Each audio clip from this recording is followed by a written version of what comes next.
백신 2차 접종 후 후유증으로 힘든 시간을 보내고 있습니다. 백신을 맞은 지는 한 달 정도 됐는데요. 접종 후 림프절염이 생겨서 3주 정도 병원에 입원을 했습니다. 지금도 병원에서 통근 치료를 받고 있는 중인데요. 아파서 계속하고 있던 편의점 아르바이트도 그만둬야 했습니다. 백신 후유증은 병원비가 지원이 된다는데 어떻게 해야 받을 수 있을까요? 또 일자리도 잃었는데 관련해서도 피해 보상을 받을 수 있을지도 궁금합니다. 사실 주변에 백신 이제 맞은 분들 굉장히 좀 많으신 것 같아요. 저 역시도 이제 접종을 완료했는데 이런 부작용 때문에, 후유증 때문에 힘들어 하시는 분들 정말 자주 찾아볼 수 있거든요. 그런 사례 중에 좀 하나로 보입니다. 변호사님은 좀 어떻게 들으셨나요? 예, 백신을 이제 접종하고 나서 그 이상 반응이 발생한 거죠. 네. 그 이상 반응이 발생해서 이렇게 병원비도 들었는데 나는 이거 보상받지 못할까 이 고민 속에서 질문하셨습니다. 차례차례 설명해 드리도록 하겠습니다. 네, 우선 하나하나 좀 짚어보겠습니다. 백신 후유증 같은 경우에 병원비를 지원받을 수 있다. 뭐 이런 이야기 많던데 이게 법적으로 맞을까요? 예, 병원비를 받을 수는 있습니다. 그렇지만은 내가 백신 후유증이니까 무조건 병원비를 지급받는다. 이건 아닙니다. 예, 감염법 예방법 71조 2항에 따르면 질병관리청이 백신 접종과 그다음에 피해 사이에 인과성을 인정을 해줘야 보상을 받을 수가 있습니다. 그리고 잠깐 자료화면 보시면요. 네. 예, 피해 보상 심의 기준표가 있습니다. 네. 예, 심의 기준표는 총 그 구분이 5단계로 구분됩니다. 지금 보시는 것이 1단계에서 3단계입니다. 이럴 경우에는 피해 인과성이 명백하거나 개연성이 있거나 인과성에 대한 가능성이 있는 경우에는 피해 보상을 해줍니다.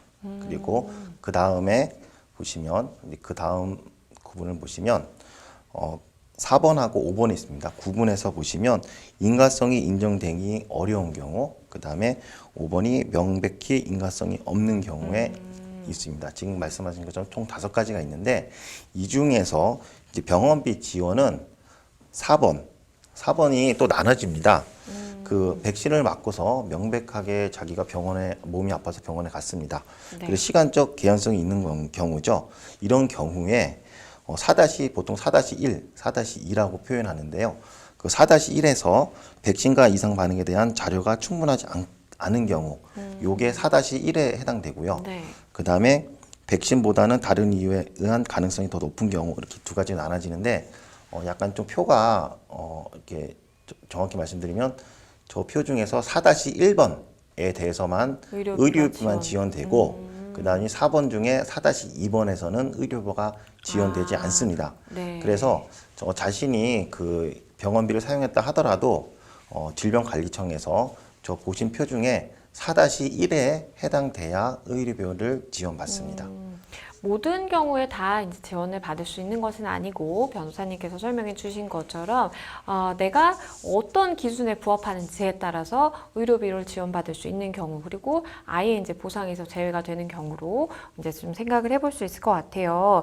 그렇다면 사실 내가 병원비를 일단은 납부를 하고 나중에 좀 지원을 받고 뭐 이런 절차가 될 텐데 어떻게 할 수 있는 것인 절차라든지 좀 방법이 있다면 알려주시죠. 예, 지금 같은 사안의 병원비를 청구를 하려면 어디로 가야 될지 제일 먼저 고민이실 겁니다.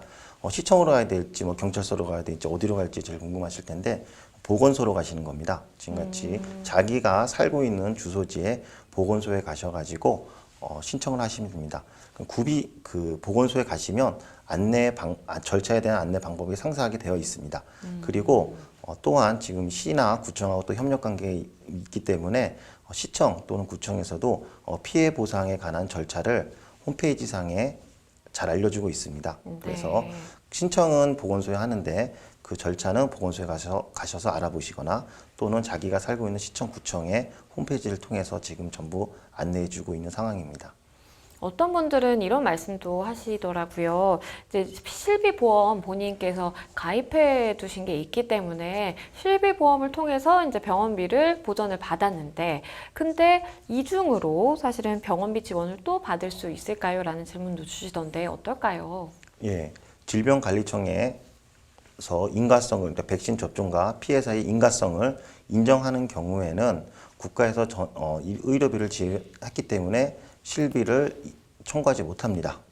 근데 이제 실제적으로 지금 인가성을 질병관리청에서 많은 경우에 지금 거부를 하고 있습니다. 그렇죠. 예, 그럴 경우에 내가 가입한 보험회사에 실비 청구라도 해서 보전 받으려고 하는 경우가 당연히 그런 마음이 들겠죠. 그런데 지금 그것 때문에 보험회사하고 고객들 사이에 지금 많은 분쟁이 지금 급증하고 있는 상황입니다. 그래서 네. 그거에 대한 지금 이 백신 접종과 피해 사이에 실비 청구가 인정되는 판례는 아직 나오지는 않았는데요. 이제 그거는 더 지켜봐야 될 것 같습니다. 간혹 뭐 드문 경우기는 하지만 백신 접종 후에 부작용을 겪거나 아니면 좀 사망에 이르는 경우까지를 우리가 조금 생각을 해본다면 사실 이런 경우에도 정부가 백신 접종과의 인과관계를 인정해주지 않아서 유족들이 헌법 소원을 청구하는 일도 있었는데요. 사실 많은 보도가 됐습니다. 정부의 좀 적극적인 대책이 마련돼야 할 필요성이 있어 보이는데 변호사님께서는 좀 어떻게 보시나요?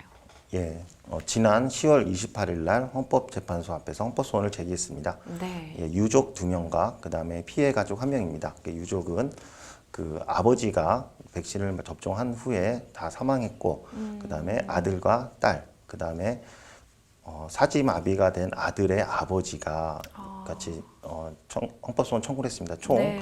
청구인이 3명으로 해서 진행했습니다. 이 사건을 제가 진행을 했습니다. 변호사님께서 예, 예. 네, 진행을 하셨군요. 예, 이렇게 이제 또 제가 이제 이 백신 접종 피해 유족들이나 가족들을 만나봤는데 지금 현재 질병관리청에서 백신 때문에 사망했습니다라고 신고했는데 딱 2명만 지금 인정을 받았고 그다음에 중증 이상 환자 그러니까 굉장히 심각한 사지마비 등 중증 이상 환자에 대해서는 만 건을 인가성을 심사해달라고 신청을 했는데 지금 딱 5명만 인정한 상태입니다. 이게 통계로 보면은 0% 되죠. 네. 예, 0%되기 때문에 굉장히 피해가 심각한 상태입니다.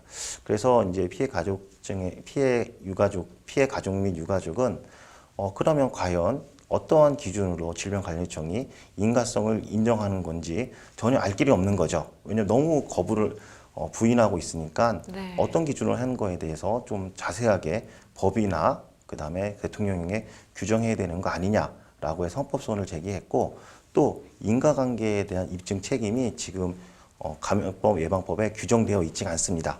그렇게 되다 보니까 일반 법리에 따라서 국민들이 백신 접종 때문에 내 아들이 사망했다 아니면 내 아버지가 돌아가셨다라는 거를 인과성을 입증해야 되는데 이건 고도의 의학 분야라서 사실상 입증을 할 수가 없겠죠. 그러다 보니까는 이렇게 입증 책임에 대해서 국민이 지는 거는 부담하게 한 건 부당하다라고 해서 헌법소원을 제기한 상황입니다. 네, 변호사님께서 말씀해 주신 것처럼 사실 멀쩡하던 나의 가족이 갑자기 백신을 접종하고 후유증에 시달리다가 뭐 사망한다라든지 사지마비가 된다라든지 이런 경우라면 사실 가족 입장에서는 당연히 이거 인과성 인정이 된다라고 생각을 할 수밖에 없을 것 같은데요. 말씀해 주신 것처럼 사실 정부가 어떠한 좀 대책을 마련해야 되는 것 아닌가라는 생각도 함께 들고요. 거기에 더불어서 지금 우리 사연 주신 상담자분 같은 경우에는 일단은 의료비 지원을 받고 싶다라는 것이 취지이신 것 같은데 앞서서 변호사님께서 설명을 해주신 것처럼 내가 어떠한 경우에 좀 해당되는지 이 부분을 좀 먼저 살피셔야 되겠다. 그 부분에 따라서 의료비가 지원이 되는 경우가 있고 안 되는 경우가 있겠다라는 말씀을 드리겠습니다. 모쪼록 잘 해결이 되셨으면 좋겠습니다.